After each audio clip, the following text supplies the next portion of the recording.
Hello friends and welcome back to my channel. So I'm reading today for Scorpio energy, specifically the kind of darker aspects of Scorpio. So if you've got like a Scorpio moon, a Scorpio Lilith, and I'm getting really strong Scorpio Mars, which I wasn't specifically going to do, but I'm really strongly getting it.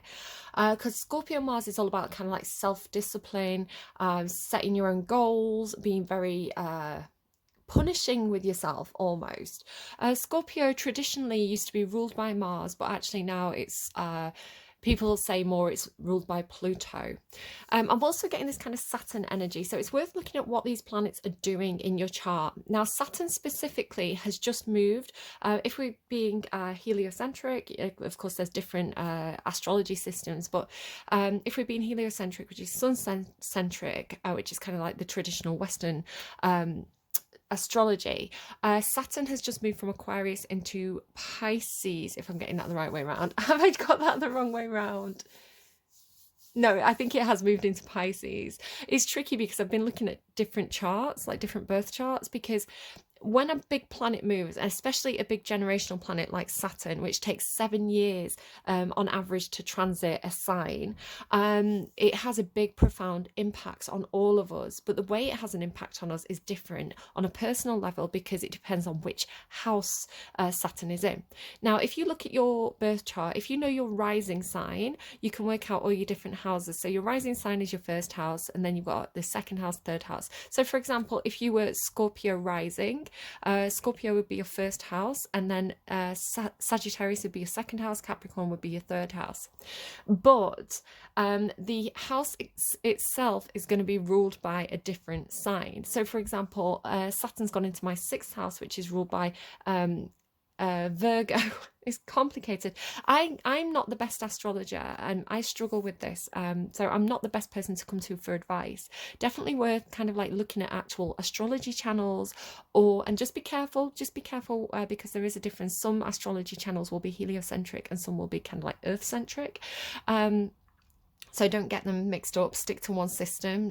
Just again, like every system's valid, but you kind of need to choose one kind of, otherwise it just gets confusing.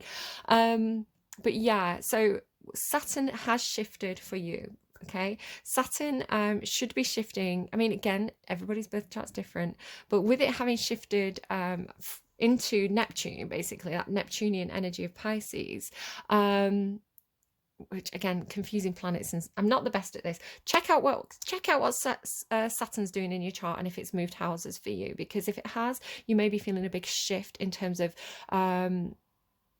where you're putting your work, almost like your Mars energy, right? Where you're putting your hard work, your effort into, and where you're learning a lot of lessons as well. Okay, I need to move on from that because that was nonsense.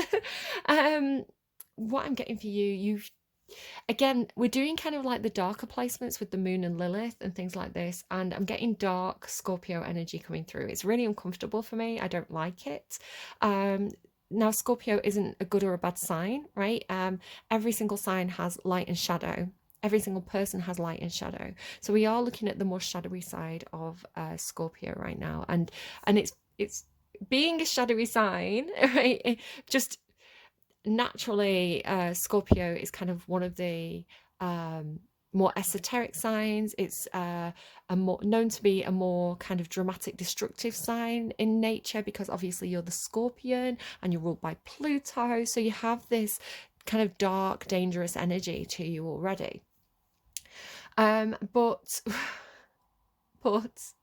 Scorpio, let me get my notes because I feel like. Okay, so I've got extremes and discipline, and this is where I'm getting that kind of Scorpio in Mars energy. You've got here, if I just show you these cards, hot moon extremes and discipline here with Maya Medon. Now, Maya Medon is it's not a single person. It's kind of an army of soldiers, and this army of soldiers are compared to ants. They all kind of look the same, similar to what Virgo was getting. They kind of had I am Spartacus, right? This everyman energy. So it's this equal energy, an army of men who are all dressed the same. They kind of look the same. They have the same discipline, like an army would be. So yeah, there's some real kind of good things to say about this energy. But I want to say, if you're caught up in this energy, are you also losing your identity to the group? Do you feel like you're less of an individual because you've been trained the same way as others? Are you being treated like a one of a group rather than as an individual with individual needs? This could be something that's coming up for you. But just generally with discipline, kind of between readings, I was pulling a lot of cards about resistance, discipline, strength, what else? All these kind of values of like perseverance. Now, what I'm kind of getting from this is that you're pushing yourself to your limits. So again, maybe you are doing some kind of like, I'm getting a lot of like health and fitness. So it could be that you're doing some kind of like SAS fitness thing. You know, maybe you're going to the gym, you're doing that thing with the ropes.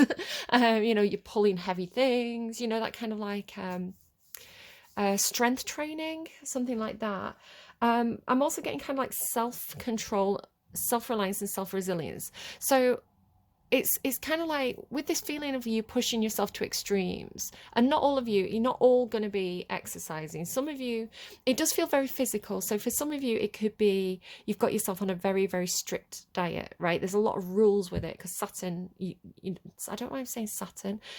Scorpio, you can be a sign that you kind of create your own framework. You create your own rule book. Maybe that's the Saturn energy. You create your own like yeses and nos, like this self-discipline, and it's very much your own rules. It's not the rules that anybody else can play by, right? You set your own goals, you set your own rules, you decide how you're going to get there. Very, very Scorpio, especially Scorpio Mars. So yeah, it could be that you're saying, right, I am not allowed to eat dairy anymore, right? Or, you know, I'm only allowed 500 calories a day. Or what else could it be? It could be something simple like I don't know, like I need to take the stairs instead of the elevator, right? It could be like it could be something small, but it is coming through as extreme. So it's almost like most people don't do this. This is kind of like, it's almost got like taking it a step too far kind of thing. A lot of people could be concerned about you. Yeah, you seem but you seem very, something's driving you to do this. Now, on the surface level, I want to say, you could feel like you're doing this for health reasons, but I want to say there's something about control underlying it. So while on the surface you're like, I want to be fit, I want to be, yeah, I don't know, beach body ready for summer. You know, I just want to be the best version of myself that I can be. I want to be healthy, I want to be strong, whatever it is that you're telling yourself. Because we've got Neptune here, Jupiter underneath that as well. You've got all these planets. Definitely, maybe you are diving deeper into your full snow as well. Yes, it is snowy. Maybe you are looking at all your different placements, all the different planets in your chart. But Neptune's a very dreamy energy. It rules Pisces, and it's known as kind of like imagination, fantasy, kind of disconnecting from reality a bit. And I am finding this. I think for some of you, not all of you, and again, this could be somebody around you, some of you have got yourself so intently focused on this. It's kind of like obsessive, because we've got even like the devil here, right? Some of you are so obsessive about this commitment, this challenge that you've set for yourself, that you're almost, I want to say you're starting to cut off, because this is kind of like the plan, right? It feels like you're starting to cut off anyone around you that's either interfering, could even be showing concern, and you're trying to be very independent. Now, like I say, on the surface, what you could be telling yourself is this is about health or something. But I think if you dig deeper and you really, really, if this is your reading, it's not going to be everybody's reading, right? It's just a very, very powerful energy coming through. So it's somebody's reading. If this is you, the real reason that you're doing this is because you need control, and you need control over yourself. So this is especially going to be affecting you if and when in your life you feel like you don't have control over a situation. So if you feel like, you know, the government's making decisions for you, or, you know, you don't have any say in the workplace, or your family's interfering with your personal life, you're going to really hyper focus on the one thing you can control, and that might be your health or your body or your fitness or your nutrition. So just be really, really self-aware about the why you're doing this. And at the root of it, with the Nine of Pentacles, you're really trying to have some kind of self-sufficiency. You feel like you're very resistant to having people help you, which could be detrimental to yourself. I just saw 1001, so watch out for number patterns, especially ones and zeros. Now, I had this dream about a snake, and this snake was right in my face, and it was kind of curled up around me, and so I sort of lay under a duvet with another person. I think it was my eldest child, funnily enough, and this snake was kind of like our pet or something, but it was I could see that it was kind of distressed. I could see that there was something uncomfortable with this snake. So I said to my eldest, who was kind of on top of me, my arms were kind of stuck, I said, move the snake, right? We need to get it up from under the duvet, underneath us, because we might be lay on it and squashing it. So let's get it up and put it at the end of the if it's a sofa that we were laying on, you know, at our feet, so that it was like its circulation was getting cut off or something, you know, like when something changes color, because it was kind of like pallid looking, it's kind of washed out looking. And so I was like, oh, we might be like you know, lay on something important like a vein or, you know, an organ, so let's get it out so it can, you know, the blood can flow properly again. And maybe this is again something to do with your health, this idea of the blood flowing. So we did, but then the snake immediately came right back up into my face with its mouth open, kind of aggressive. But I was looking at it and I was like, there's something wrong with it. It's not well, it's poorly, right? So I told my eldest about this dream, and she said, they said, what they think could have been happening with it being very pallid in colour, it could have been ready to shed its skin, which kind of was interesting to me because I've had that quite a few times in the readings, this idea of shedding the skin. She said it might have been ready to shed its skin, and when a snake is shedding its skin, it's really important for it to lie really still, it's a time when the snake is particularly vulnerable, and so if that snake was being aggressive, it's probably a sign of its it not feeling safe, or it being insecure, or it being very vulnerable. So I want to say, Scorpio, if you're being particularly short-tempered, sharp, aggressive, you know, cutting people off, maybe even being quite confrontational at this time, it's like, again, with that Mars energy that I'm picking up on, it is kind of aggressive, you know, it's kind of defensive, it's aggressive. So if this is you at this time, and again, it could just be your shadow, right? So again, it could be something internalized, or something that's coming up as karma for you. It's like what you're dealing with in other people. So again, there's different ways it's going to show for different people and different placements. But yeah, you could be lashing out because you feel particularly vulnerable. And again, with this idea of like trying to get control over the self. Now, I'm not here to give you a hard time as well, Scorpio. This is a challenging reading. It's not going to be every Scorpio's reading, and again, it's like different placements. So definitely Scorpio Lilith as well, like, which is a very dark placement. You know, not every reading is going to be me giving you a hard time, but Shadow Scorpio is very dark. So again, like, if it's not your reading at this time, if it's not connecting, it's okay. Maybe you just don't need it. But there could be some Scorpios out there who are kind of like, it's almost like running themselves into the ground, you know, like grinding themselves down, and it's getting detrimental to their mental health, and there could be some self-deception around it. And sometimes they need to hear it. Sometimes they need a complete stranger on the internet to say, hey, is this what you're doing, Scorpio? Because I don't think this is good for you, you know, to push everybody away because you've got some kind of need to control yourself. And maybe it is a need to control yourself. Maybe, and I've been going through this as well in the last week, sometimes you just need space.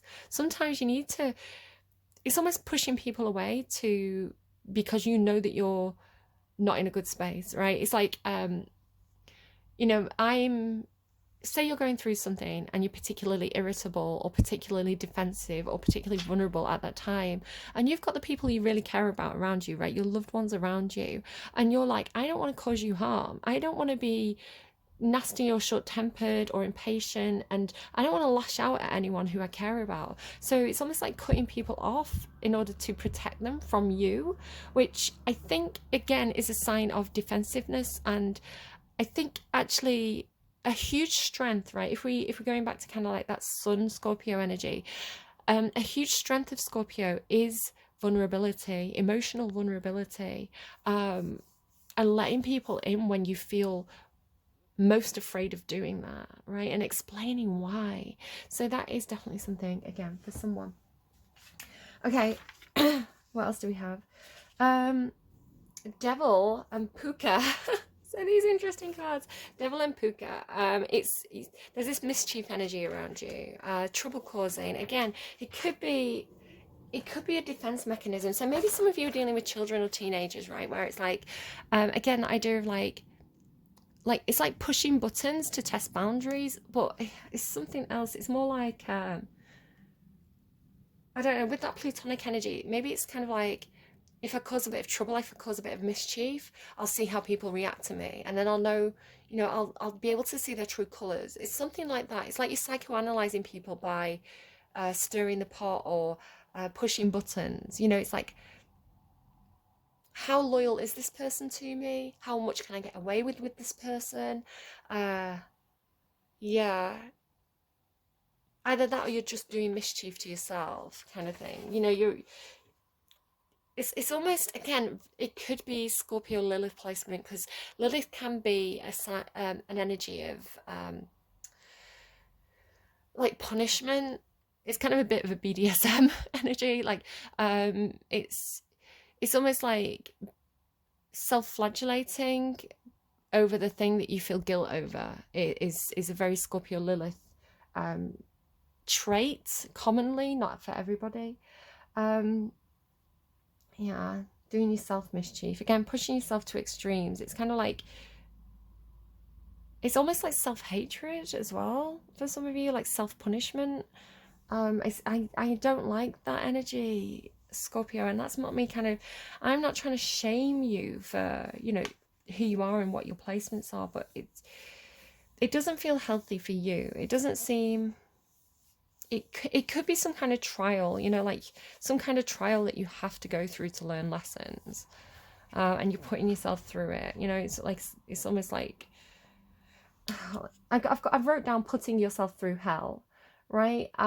Because again, it has this, like, you've got the soil, the extremes, and the devil, and that's really hot. It just feels like literally like putting yourself through hell to make yourself stronger, almost like trial by fire or something like that.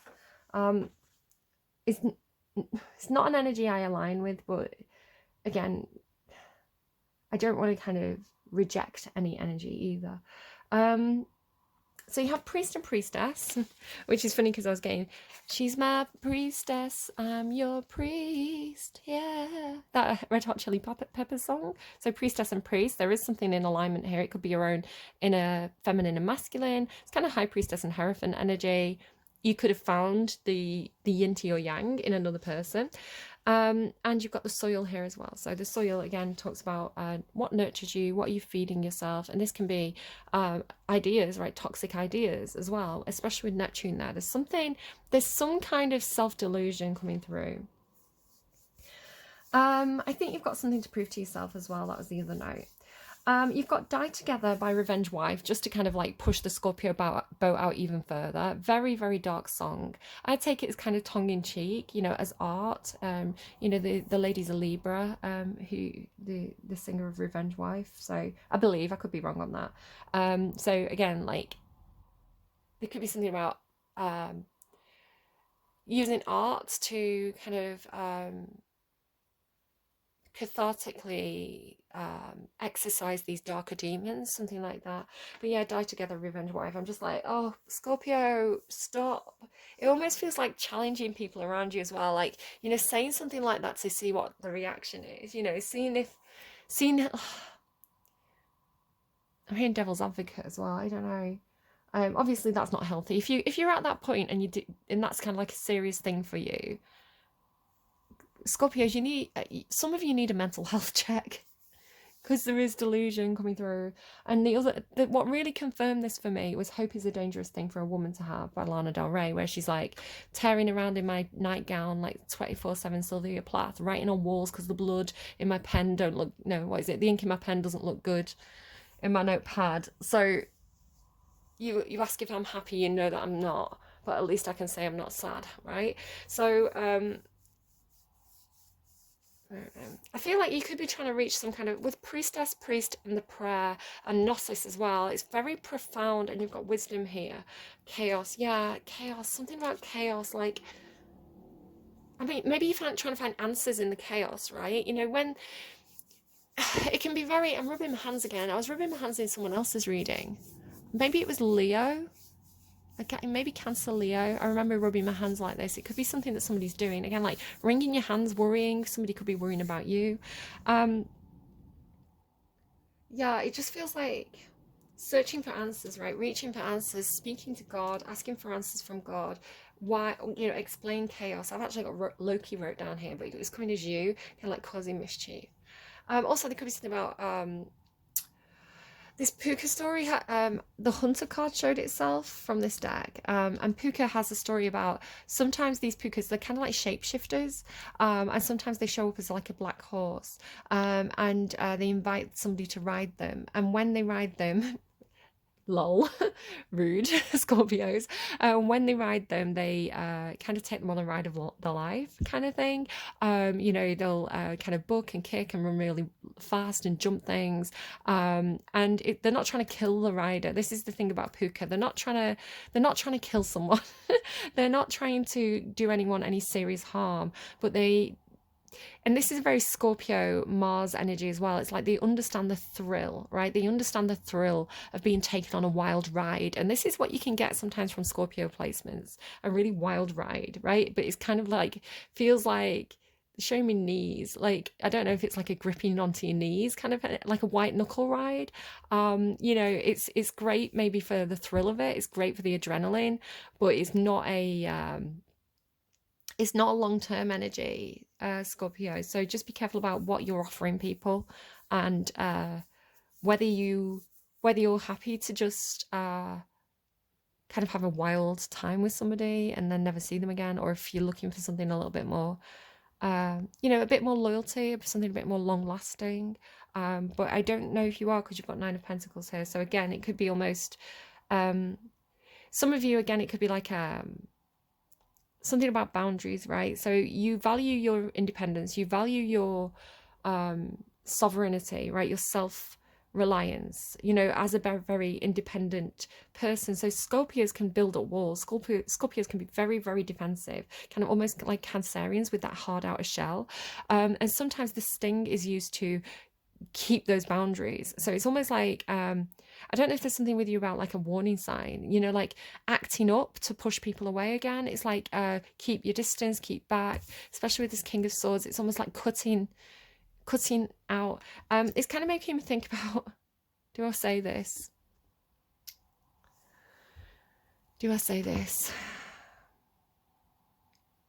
Okay, I'll talk generally speaking.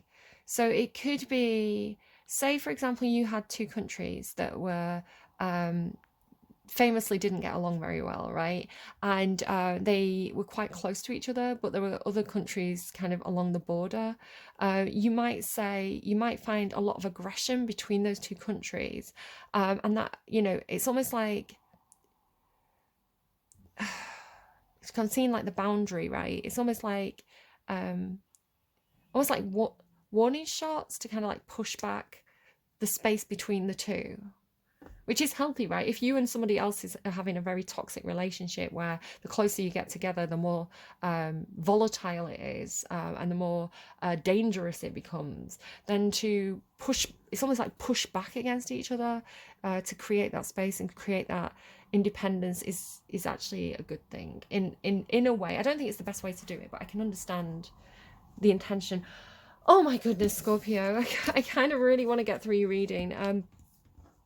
When I first started doing tarot readings, I remember there was a phase where Scorpio energy was really, really difficult for me, really challenging, very, very dark, very not an energy that I wanted to spend time in. And it was, every time I had to do a Scorpio reading, I was having like nightmares, and it was a really yucky energy. And this reading, again, because it's a dark Scorpio reading, it feels the same. I'm just like, I just want to get away from it.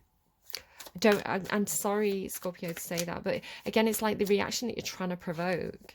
So I don't know if there's something about you getting what you wanted, but maybe it's not what you really wanted.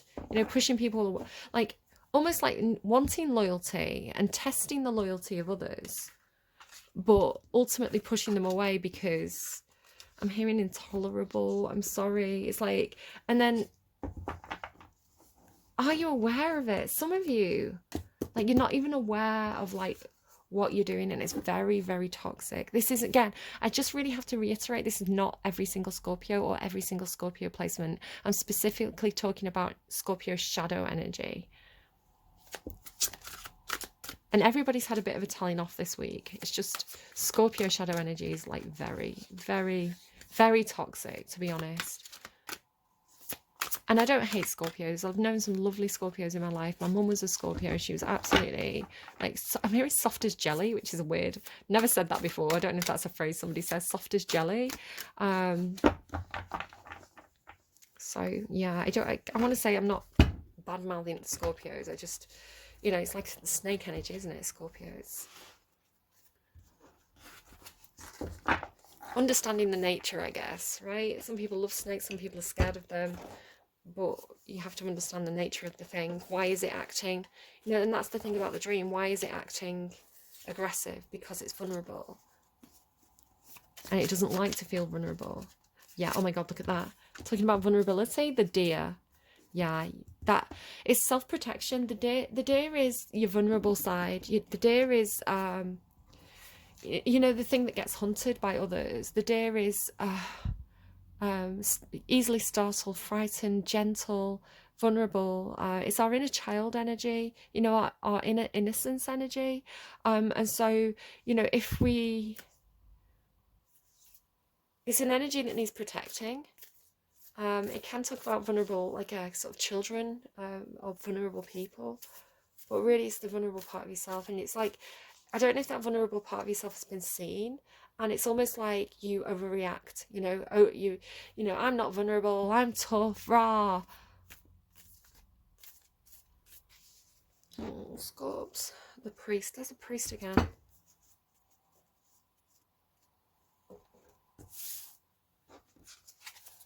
Scorpio.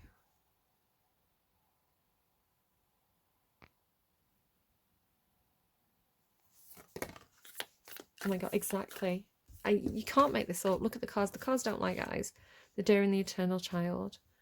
Yeah. So something it's your most vulnerable part. It's your most vulnerable part. It's the things that trigger you because they hurt you when you were a child, and you've built up those walls and you've built up those defenses to protect that part of yourself. And it's important for, you know, even if you don't let anyone else see it, it's really important for you to be in touch with this part of yourself, to accept it, to nurture it, to protect it, to provide for it. But there could be, again, something about, there could be something that happened to you in childhood, perhaps, that caused you to have to be very self-reliant. So, for example, it could be something like, say somebody let you down, say a parent let you down, and you were vulnerable because this parent wasn't there, or this parent didn't provide what you needed at that time. And so it's like, so you had this feeling of like, oh my God, my parents can't protect me. I have to protect myself. I have to fight for myself in this moment.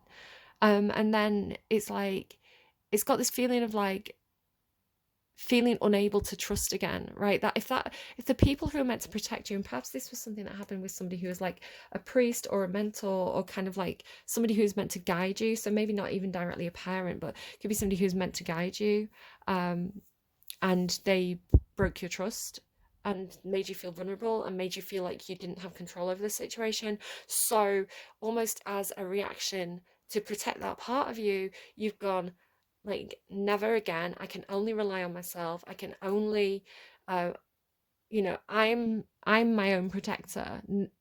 Anyone who I allowed myself to be vulnerable with could betray me, either directly or like either intentionally or unintentionally. So that's kind of what I'm getting from that, Scorpio. This is a difficult reading. The Mystic in reverse as well. It's like a false, again, it's like illusion, like false visions, or let's read it. No.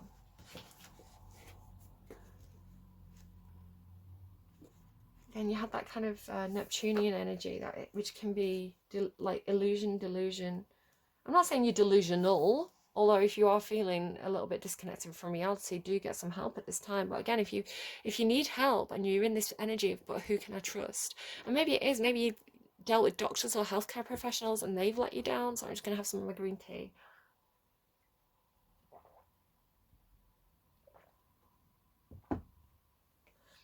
I've got this feeling of, like, again, going back to the green tea, it's like, if you've got a kind of rule for yourself, I'm going to do yoga every day, I'm going to drink one cup of green tea every day, and you don't do it, it's like you skip a day or you miss a day, even if it's like not even your own fault. Maybe the shop didn't have any green tea and you couldn't, or whatever it is, right? Replace green tea with whatever it is.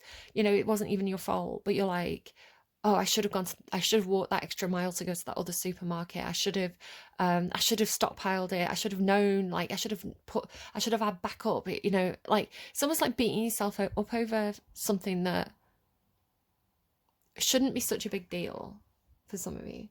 Right, when dark, expects results, seeks attention and recognition. The mystic is often misunderstood in our culture, depicted as a wandering or light-hearted daydreamer, very Piscean. Yet, like Shiva, the true mystic plays a critical role in society, remaining fiercely dedicated to the path of transformation. In order to save the earth from darkness, Shiva swallows the poison of the world and holds it in his throat, slowly transmuting the liquid into nectar. It is the work of the mystic. They do not fear darkness, but rather sit in the presence of it. Now it's gone very Scorpio. Harness the potential and latent energy behind it and embed it with light. They are patient. That's what I do as a kind of like energy worker. I try to do that energetically. Don't fear the darkness, but rather sit in the presence of it, harness the potential and latent energy behind it, and embed it with light. It's a healing, right? Turning the poison into nectar. They are patient and prudent change makers, seeking growth above all else. The poet. Unanswerable questions are the mystic's lifeblood. The mystic revels in mystery, in the great riddle of life, dancing with the forces of light and dark upon its wings. I mentioned Sylvia Plath from that Lana Del Rey song, so maybe some of you are particularly into poetry, perhaps you write poetry. Just be wary. Just be wary about... It's almost like, I don't know if it's like necessarily the limits of your capabilities. I don't know if you're underestimating or overestimating that, or if it's something to do with...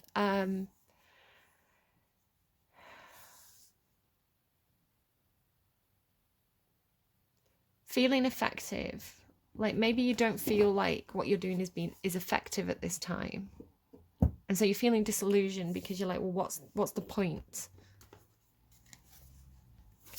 Okay, what do we have for Scorpio, please? Okay, my guides are saying, you know, no matter how tough you act, or no matter how high you build those towers, those defensive walls, no matter what kind of like tough persona you put on, spirit sees this part of yourself. You cannot hide it from spirit.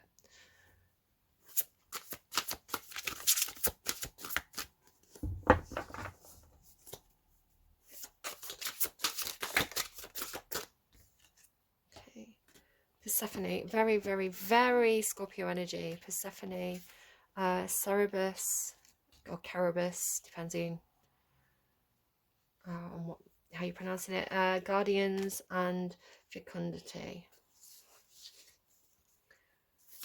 Yeah, I want to say your ancestors are helping you out. You know, again, like I was like, spirit knows, spirit sees this part of you. What's this one? Sorry, one's flipped out there. Mystery with the Kraken. Yeah, I want to say your spirit guides are protecting you at this time, and you have everything you need. Fecundity is that kind of Nine of Pentacles energy of like preparedness, resources, being able to use what you have in order to use what you have effectively in order to have maximum gain or maximum growth. It's a very Queen of Pentacles kind of energy, Nine of Pentacles energy of okay, let's make what we do have work. Kind of if you think about like wartime, kind of make do amend, that kind of mentality. So yeah, with guardians as well, Cerberus, it's I sometimes pronounce C's as hard K's when I'm talking about classics, because when I was doing classics at uni and I was being taught Latin, the way that people who study linguistics understand the Roman language was there was no soft C, so there would have been no Caesar, because it wasn't pronounced that way, and they know this because they compared it to like things that were written in other languages, and what we know about how those languages were pronounced. So if another language had Caesar, they may have wrote it in theirs with like a hard K sound. So we knew that that's how it was pronounced. So again, I have to trust other people on that. I'm not a linguistics expert, but I was taught that it was always a hard K. So if it was Caesar, it'd be Kaiser, which explains why in Germany we have that word Kaiser, right? Kaiser chiefs. So it's a hard K sound. So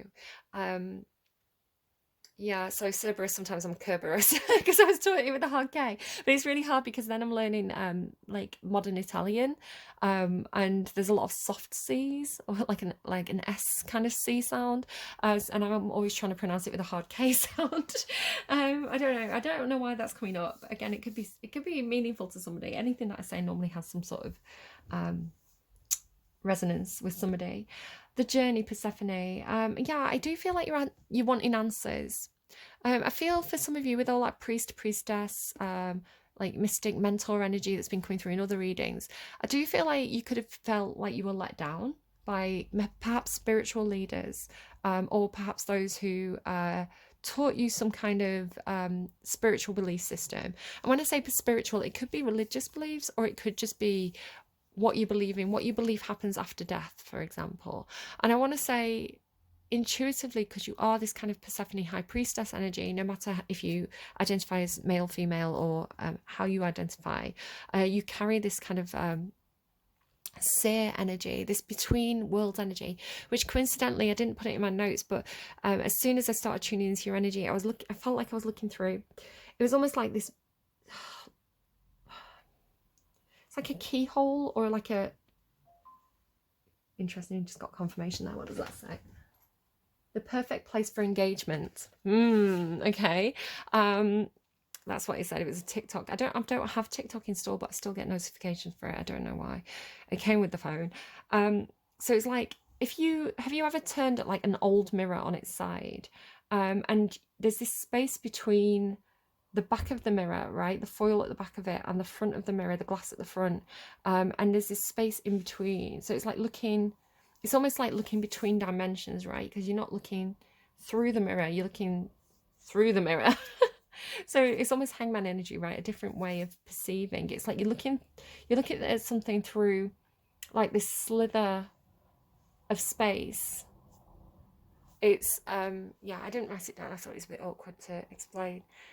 So this in-between energy, right?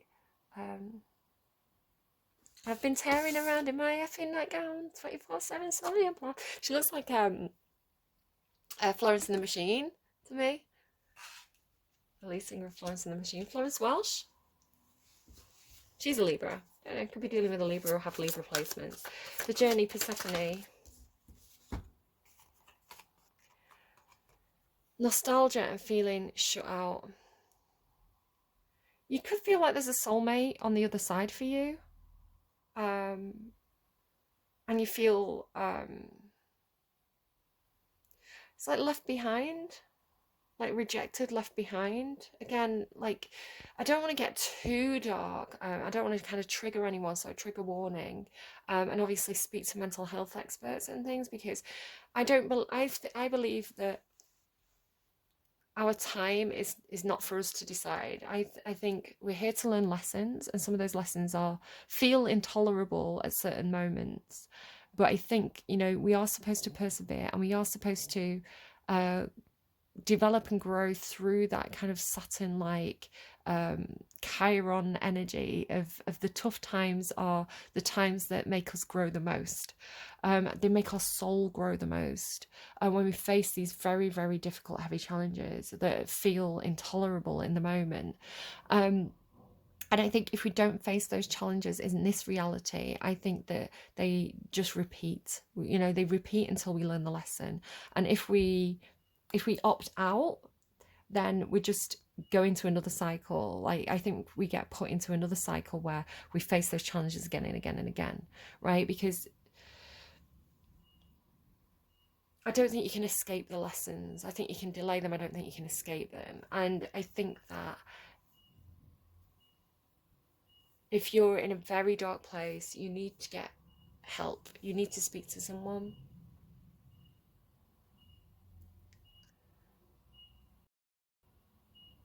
I might have to pause while the beep beep truck goes past.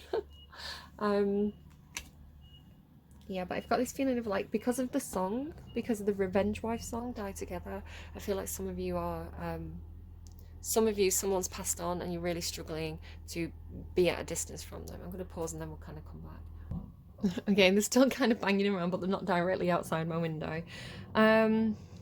Yeah, I think there was something profound about what I just said before I paused, but I've kind of forgotten it. I do feel there's a lot of validation that this is what I'm picking up on is what some of you are experiencing, where, you know, somebody else has crossed over and you're left behind, and it's kind of unbearable. You're left with the memories. You're missing this person, or people. I want to say with guardians here, it's like they are there for you, right? They are there for you. If you feel like they're around you, I want to say, and that's a spooky image, right? But take the spookiness away from it and just add it, you know, replace it with whoever that loved one is for you. If you feel like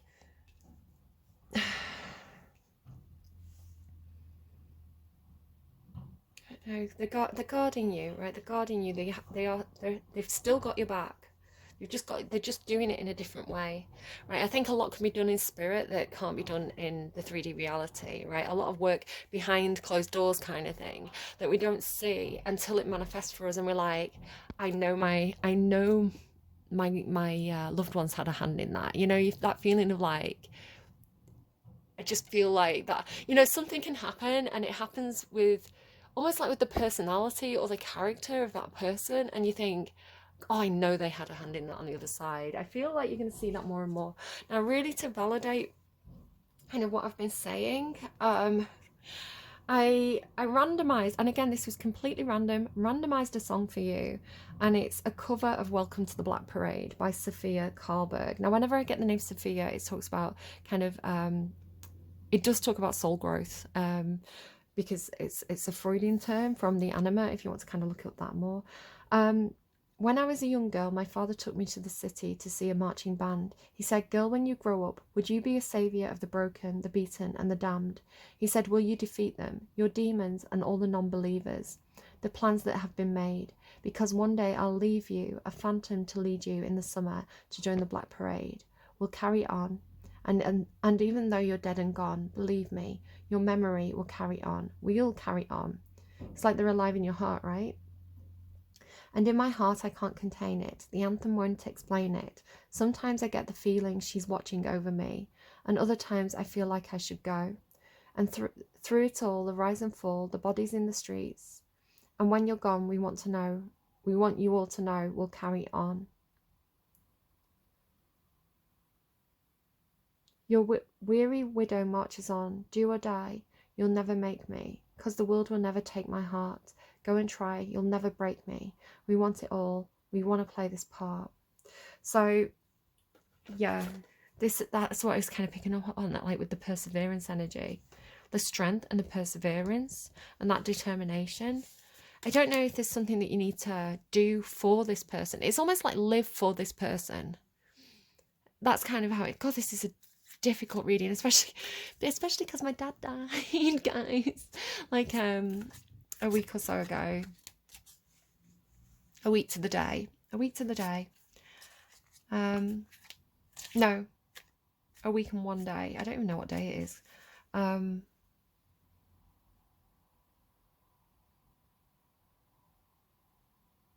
think he had Mars in Scorpio.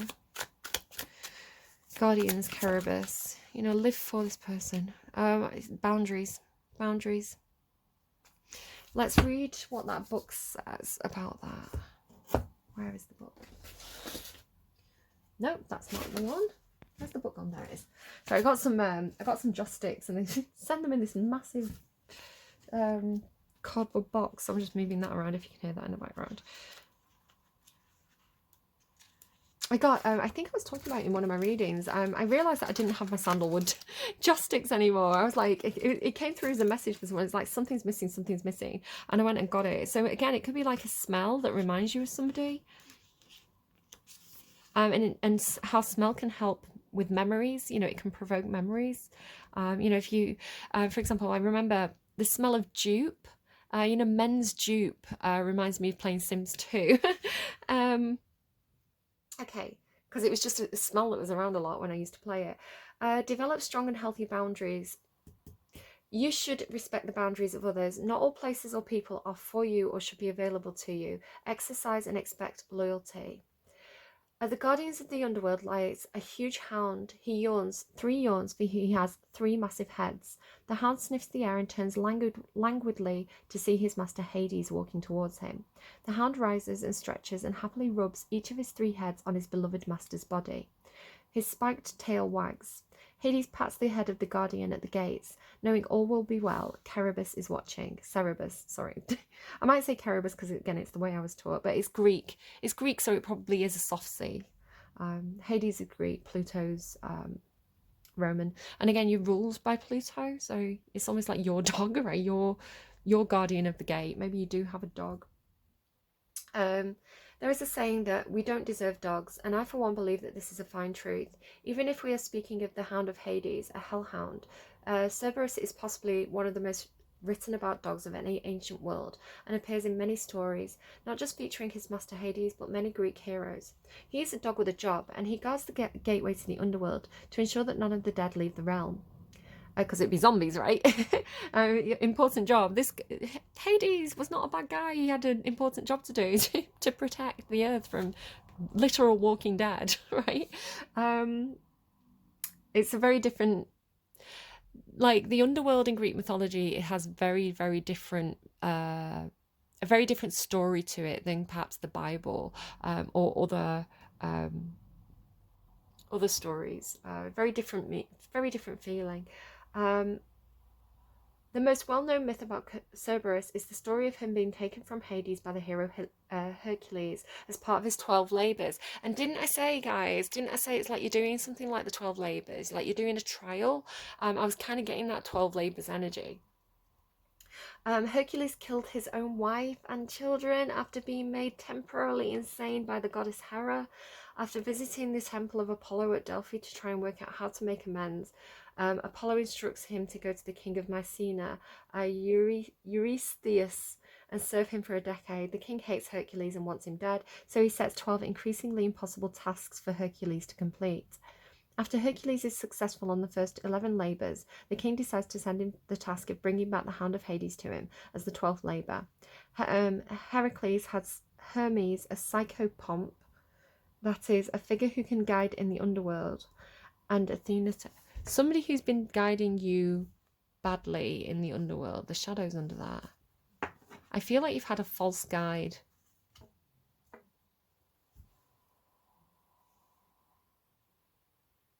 If something feels off, trust it, right? If anything I'm saying feels off, trust it. Again, be wary of your own self-delusion, your own misreadings of things. Don't ever take anyone's word as gospel.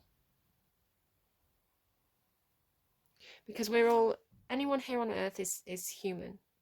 How can a human understand the actions of the mind of a god, right? It would be incomprehensible to us because in this physical form, in this reality, we do not have that mind of God. So anything that a human has written down, anything that comes from, the word of man, although it is purporting to be the word of God, because it's been written by a human, it's instantly fallible. God is not fallible. The human writing down the story is, because they're filtering the word of God through their own human perception, because they are not God. They can't fully understand it. So instantly anything written, I feel, is fallible. And I think to argue against what I'm saying, again, I'm not saying God is fallible. I'm saying people writing down the word of God are fallible. And that's not heretical. I think it's more heretical to say this person, this human being, can comprehend God. I think that's more sacrilegious. I don't know. Again, just my own personal feelings on that, but take it as it resonates, leave it if it doesn't. Don't hate me. Don't hate me because you ain't me. You know, you're entitled to your own opinion. You're entitled to disrespectfully disagree. If you're very triggered by that, I want to say there's something inside you that needs looking at about why that triggers you so much, why you're so defensive about it. I don't know. Why you feel like people are not allowed to disagree with you. What's that about? What's that about? Go and do some shadow work. Harry's, because you can disagree with me all you want. I don't care, but don't try and make me have your opinion. That's it. I don't know who I'm talking to there. Maybe somebody got the backup. Maybe I've just got my backup. Maybe I'm being defensive. I don't know. I don't like humans trying to control other humans in a toxic way, is what I'm gonna say. After Harry's is successful, Harry's has Hermes, a psychopomp, that is, a figure who can guide him in the underworld, and Athena to help him. Heracles enters the underworld as one of the known entrances at Cape Tyron and proceeds to find Hades. In the earliest myths, Hades and Heracles fight for Cerberus. It is said that Heracles shoots an arrow and wounds Hades and subdues the hound with chains, dragging him to the surface. I mean, who's the toxic one? Stealing someone else's dog? Heracles, get over yourself. I'm not surprised Hades fought to keep his own dog in his own kingdom because it had an important job to do. So, I don't know. Good guy, bad guy, right? Like, it's all open to interpretation.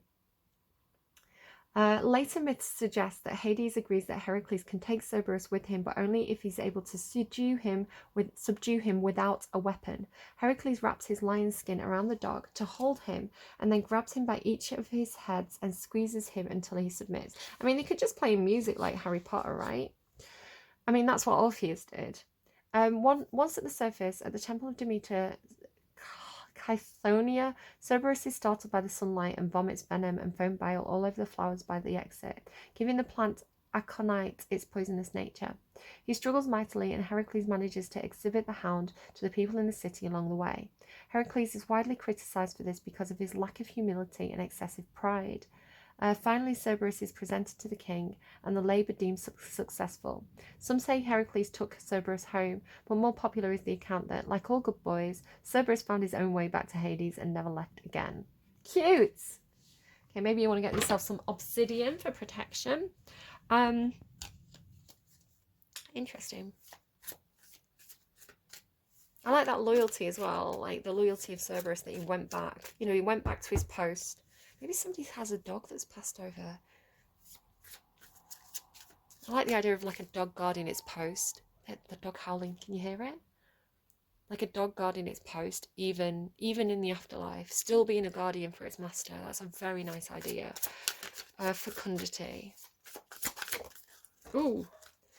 Okay, so there could be something going on for you. Okay, this is an interesting story. Okay, there could be something going on for you with fecundity, which is like a necessity,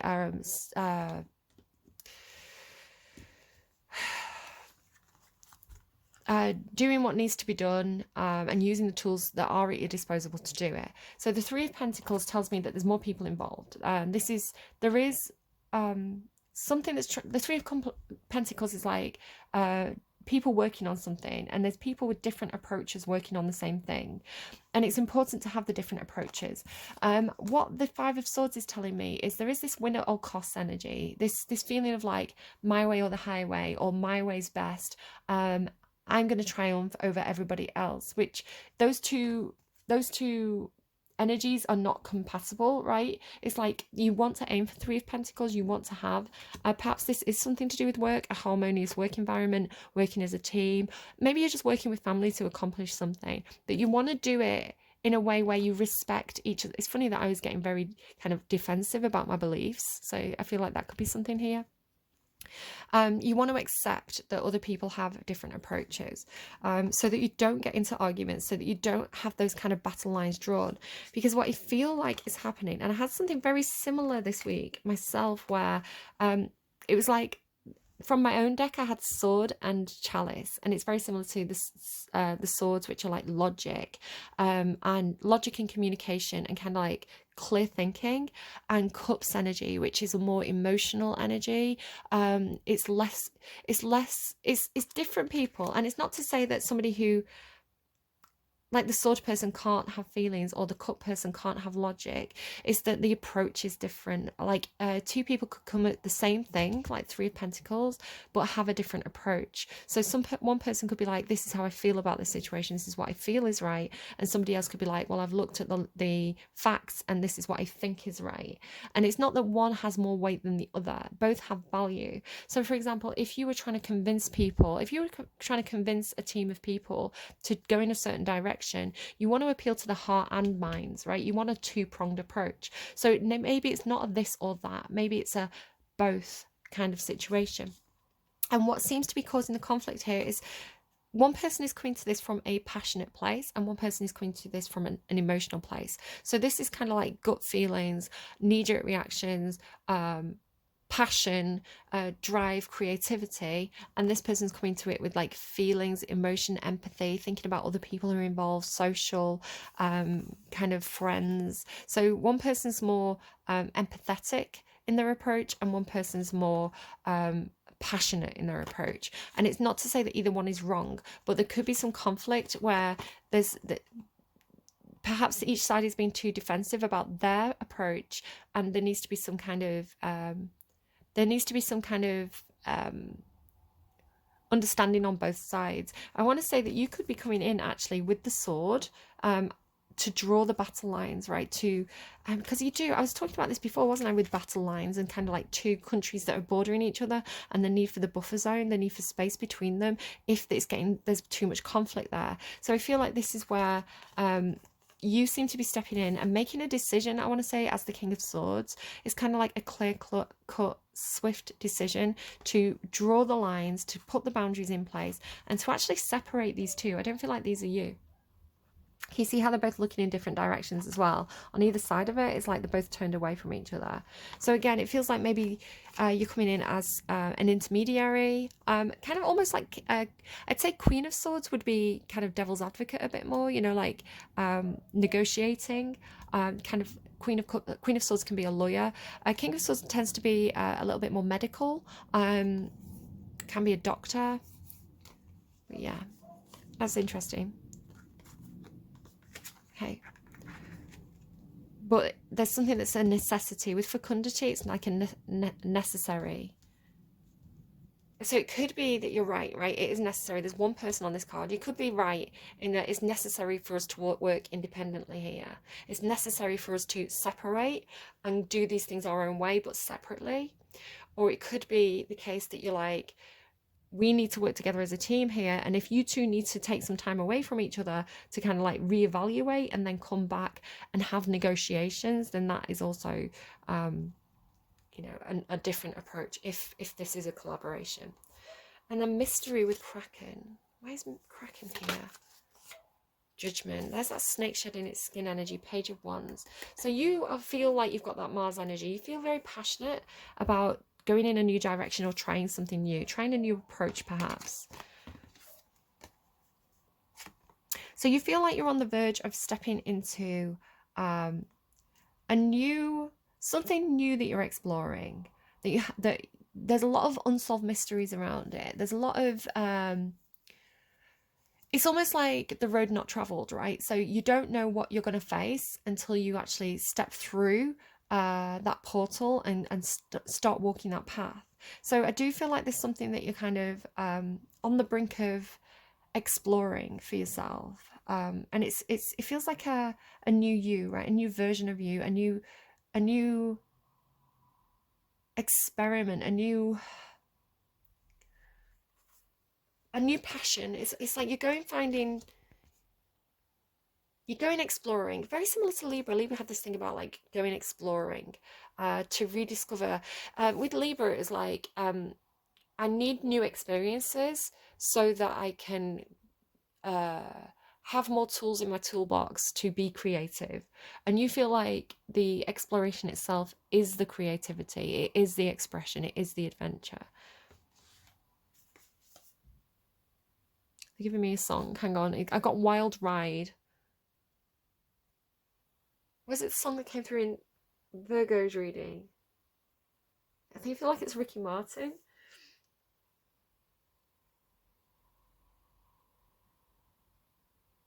Hold on tight. If you're down for the ride, hold on tight. Adios and kiss your heart goodbye. Oh, and if you ever saw her. It's the song that came through in Virgo's reading, so maybe check out Virgo's reading if you've got Virgo placements or you're dealing with a Virgo. She's every dream girl from Monroe to Madonna. You swear she walks on water.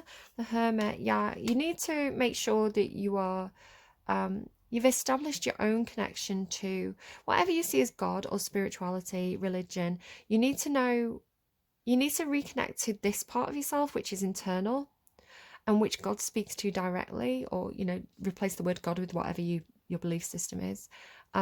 Because there is that connection there where the middleman can sometimes interfere and create confusion. And sometimes the middleman, right, not all, you know, I think I believe with everything, right, with everything that, oh my God, the lion behind that, didn't it say something about the lion? Like Hercules threw the Nubian lion's skin over Cerberus to placate him. So maybe it's just wrapping a dog in a blanket and making it feel safe. Wrapping yourself in a blanket and making yourself feel safe. They do that. They show me. Remember Steve Irwin? And he used to wrestle crocodiles and alligators and stuff. And sometimes he'd kind of like get a blanket or a bag and he'd put it over the crocodile's eyes to kind of subdue it. I did actually see, as part of that dream, a snake being put into a pillowcase. So it's almost like sometimes with animals, you know, just covering their eyes can be enough to calm them down. Because sometimes the visual stimulation can be making them act up. But yeah, so like the priest, like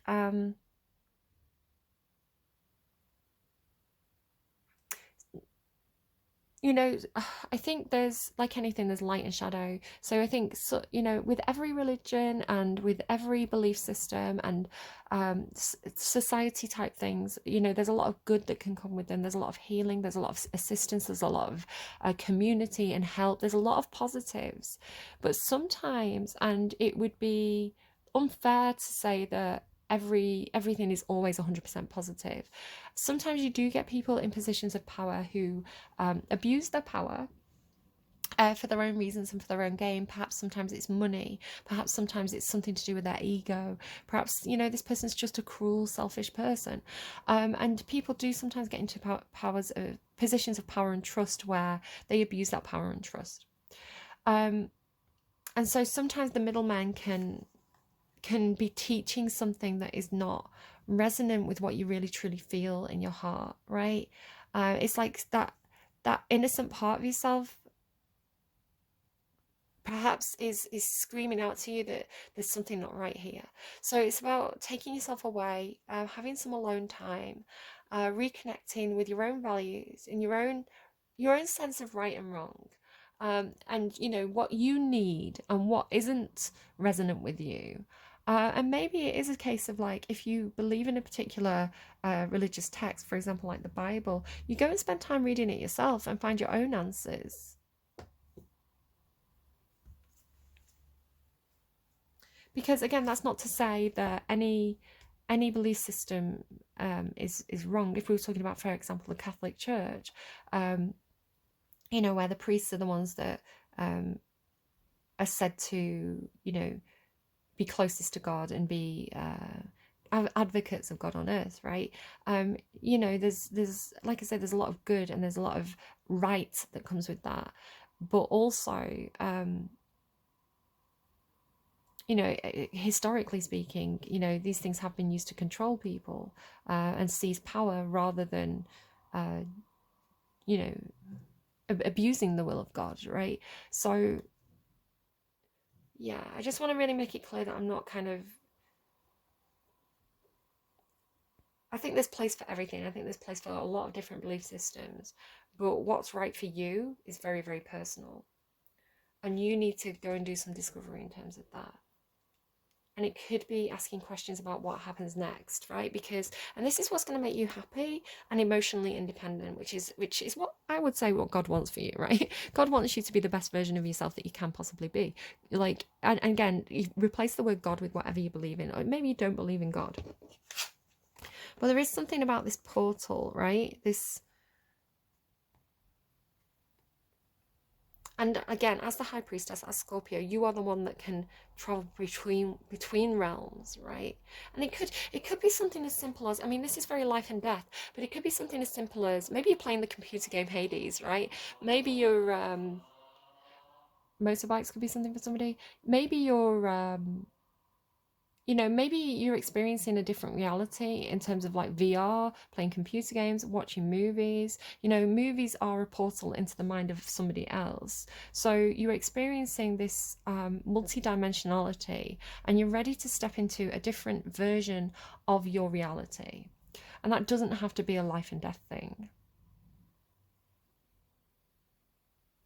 But there is mystery involved, and that's what makes it exciting, right? That's why you want to go on this adventure and discover this thing, because it's stimulating, and maybe it is speaking to your inner child, but it is also, it does appear to be making you vulnerable. My heart just pounded.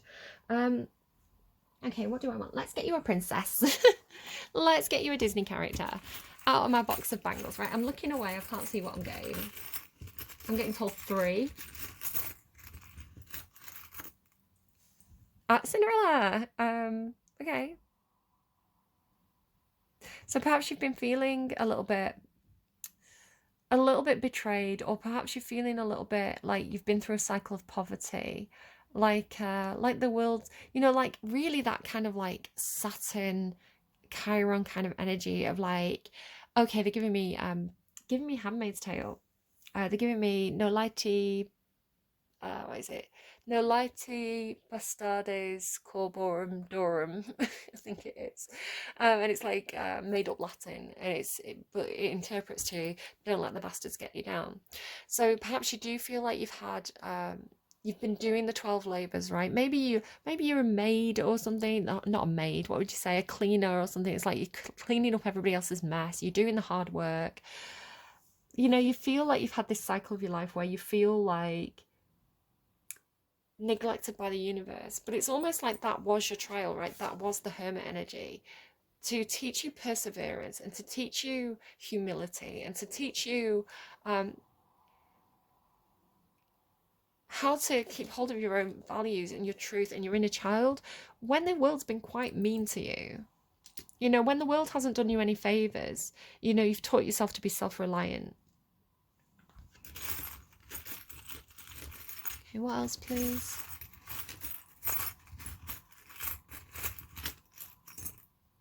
Maybe you're Cinderella, but you're not waiting for a handsome prince anymore. You're going to get yourself out of your own situation.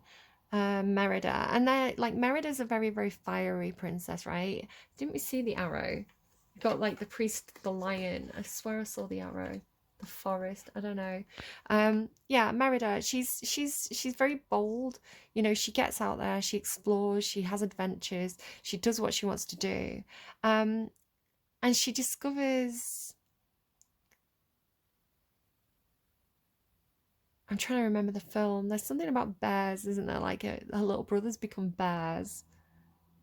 Is there something about something misunderstood about a bear?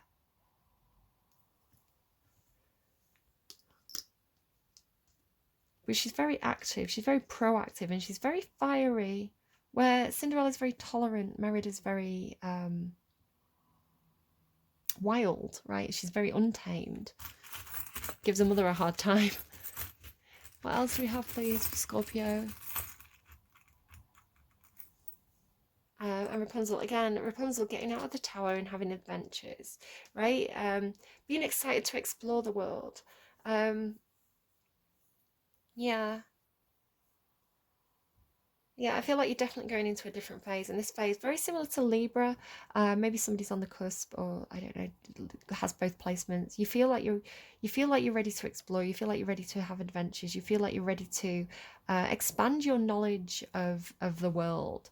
Perhaps you're traveling to different places around the world, but yeah, I feel like maybe there's a feeling of kind of like victimhood with Cinderella. Maybe there's a feeling of like my destiny hasn't been in my hands, where now you feel like I'm taking the opportunities when I see them, or I'm doing what I want to do because I want to get out, I want to explore.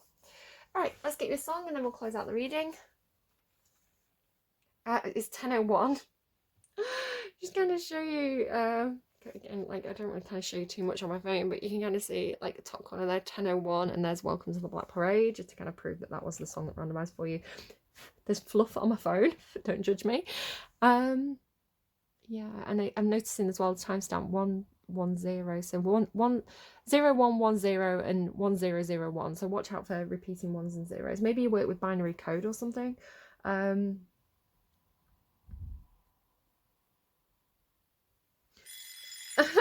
Okay, something about waking up.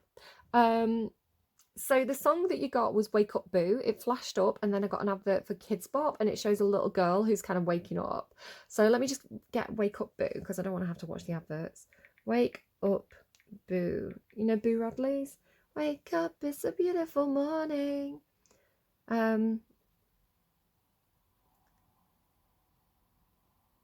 Summer's gone, spent a day spent with the grass and sun. I don't mind. To pretend I do seems really dumb. I rise as the morning comes, crawling through the blinds. I shouldn't be up at this time, but I can't sleep with you but there by my side. Wake up, it's a beautiful morning, the sun shining for your eyes. Wake up, it's so beautiful, for what could be the very last time. So maybe there's something about like treat every day as an adventure. You know, seize the day, carpe diem. 25, don't recall a time I felt this alive. So wake up, boo, there's so many things for us to do. It's early, so take your time. Don't let me rush you, please. I know I was up all night. I can do anything. You can't blame me now for the death of someone. But you've got to say what you want to say. You have to put the death in everything.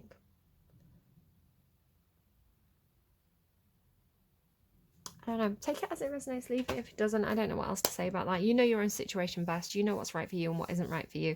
And if you're feeling very, very confused at this time, the advice at the end of the reading here is to go into hermit mode, which is to, again, maybe draw those boundaries. Maybe if you need quiet time, if you need a day entirely to yourself, you know, I don't know, send out a message on like Facebook or whatever and say, look, I'm not going to be contactable today. Don't panic. Message me and I'll get back to you kind of this evening. But the day is mine and I'm going to go and do what I want to do because I need it for my mental health, right? It's like I need a me day. Don't contact me. You know, I'm off the grid. And then just kind of you know, so people don't worry and they don't panic that they can't contact you. And then turn off your phone or, you know, turn it down so that you can check your notifications when you're ready and nothing's going to interrupt your kind of, you know, your time for yourself. Because it can be something like you're trying to meditate and, you know, someone rings and it really like upsets that kind of balance. If you need to have alone time for your mental health, then you give that gift to yourself. And it could just be, again, disconnecting from everybody else's thoughts and opinions and checking what's right for you. And you're going to be okay. You're going to be all right. You're going to make it through this. All right, I hope this was helpful to you. Please do take care of yourselves, and I will see you again soon. Bye, Scorpios.